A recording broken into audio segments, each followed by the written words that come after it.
आज हम NCERT द्वारा निर्धारित कक्षा 6 के लिए हिंदी की पाठ्य पुस्तक दुर्वा भाग 1 के पाठ 9 का अध्ययन करेंगे, जिसका नाम है कक्षा। इसके अंतर्गत हम जिन संयुक्त व्यंजनों का अध्ययन करेंगे वह इस प्रकार हैं: क्ष, त्र, ज्ञ, श्र। अब हम इन व्यंजनों के उच्चारण पर ध्यान देंगे। पहला व्यंजन है क्ष। हम इसके उच्चारण पर ध्यान देंगे। यह व्यंजन दो अक्षरों के मेल से बना है। पहला अक्षर है क और दूसरा अक्षर है श षटकोण वाला। इस व्यंजन में क का स्वर बहुत हल्के से लिया जाएगा और श का स्वर बहुत जोर देकर लिया जाएगा और इस तरह से इसका उच्चारण बन जाता है क्ष। अब अगला व्यंजन है त्र। जैसा कि उच्चारण से ही समझ में आ रहा है कि यह व्यंजन दो व्यंजनों के मेल से बना है। पहला व्यंजन त और दूसरा व्यंजन र। दोनों स्वरों के मेल से यह व्यंजन बना है, तो इसका उच्चारण यह है त्र। अब अगला संयुक्त व्यंजन है ज्ञ। यह व्यंजन दो अक्षरों के मेल से बना है। पहला व्यंजन है ज और दूसरा व्यंजन है ञ। इन दोनों स्वरों के मेल से इसका उच्चारण बन जाता है ज्ञ। अब हम अगला व्यंजन सीखेंगे श्र। यह व्यंजन भी दो व्यंजनों के मेल से बना है। पहला व्यंजन है श और दूसरा व्यंजन है र, तो इस तरह इसका उच्चारण हो जाता है श्र। आइए एक बार पुनः उच्चारण करते हैं। क्ष, त्र, ज्ञ, श्र। अब हम इस चित्र को पहचानेंगे। यह चित्र किसका है? सही पहचाना। आप अध्ययन करते हैं यहाँ। यह चित्र कक्षा का है।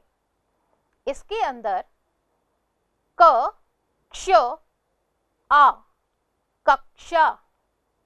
अब हम दूसरे चित्र को पहचानेंगे। पहचानिए, यह चित्र किसका है? सही पहचाना, यह छात्र है। इसका उच्चारण इस प्रकार है छ, आ की मात्रा, त्र, छात्र।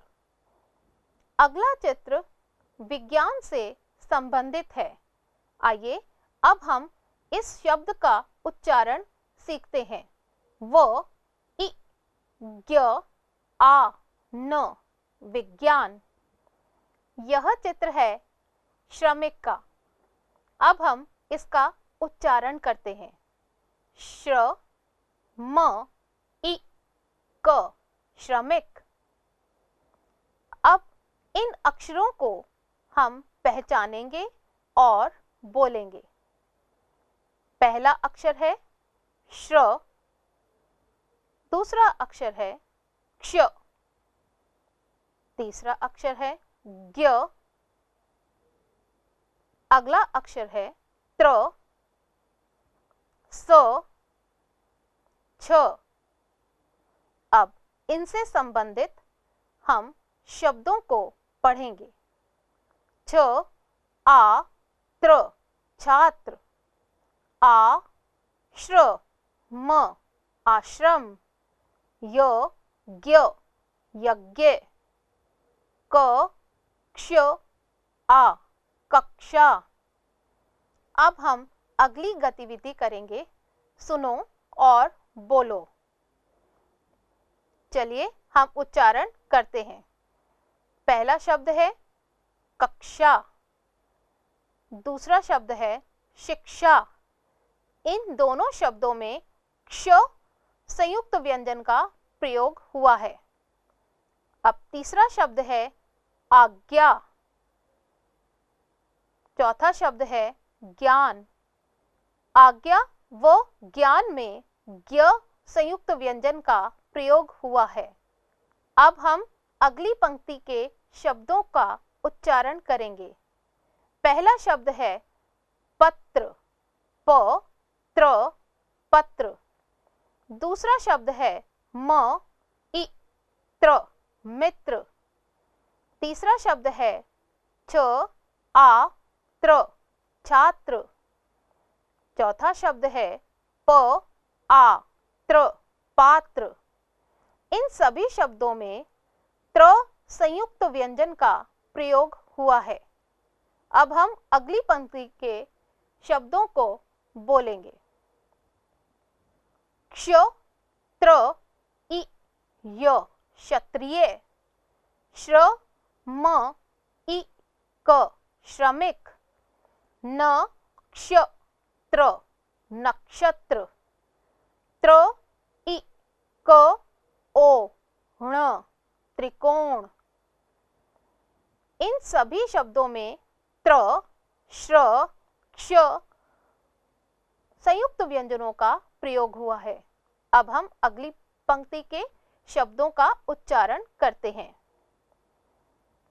श्र ई म त ई श्रीमती। श्र ई म आ न श्रीमान। व इ श्र आ म विश्राम। व इ ज्ञ आ न विज्ञान। इन सभी शब्दों में श्र और ज्ञ संयुक्त व्यंजनों का प्रयोग हुआ है। अब हम अगली पंक्ति के शब्दों का उच्चारण करते हैं। च इ त्र चित्र। श्र आ व ण श्रावण। क्ष ण क्षण। क्ष म आ क्षमा। व इ ज्ञ आ प न विज्ञापन। इन सभी शब्दों में त्र, श्र, क्ष और ज्ञ संयुक्त व्यंजनों का प्रयोग हुआ है। आइए अब हम इन वर्णों को लिखने का अभ्यास करते हैं। इनको पुनः लिखकर हम अभ्यास कर सकते हैं। पहला वर्ण है क्ष, दूसरा वर्ण है त्र, तीसरा वर्ण है ज्ञ, अगला वर्ण है श्र।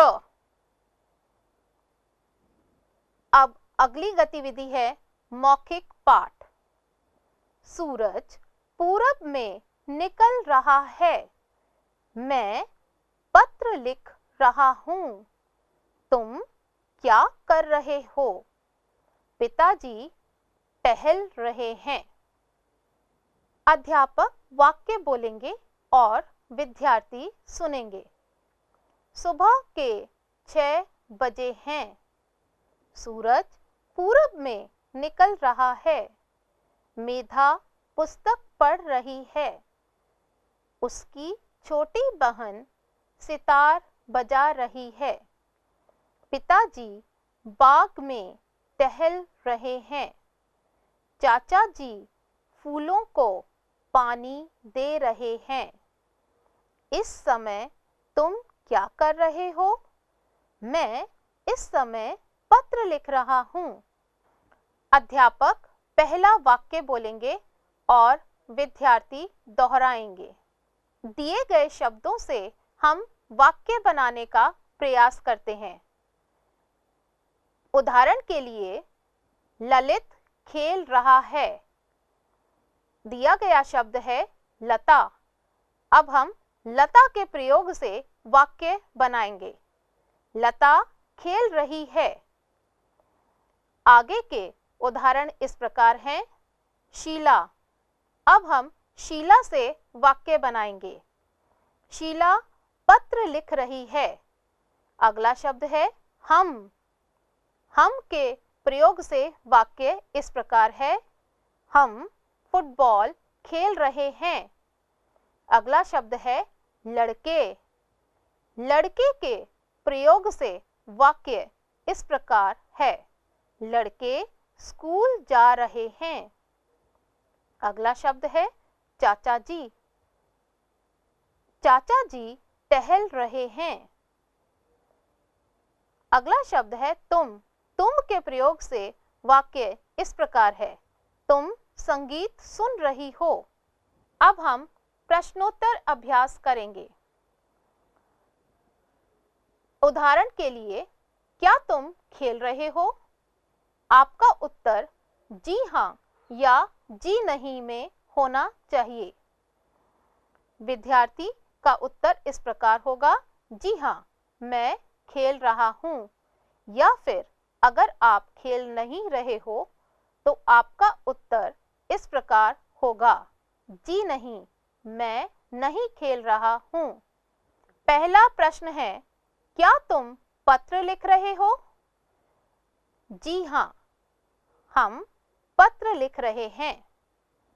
दूसरा प्रश्न है, क्या पिताजी टहल रहे हैं? जी हां, पिताजी टहल रहे हैं। तीसरा प्रश्न है, क्या रमेश फुटबॉल खेल रहा है? जी नहीं, रमेश फुटबॉल नहीं खेल रहा है।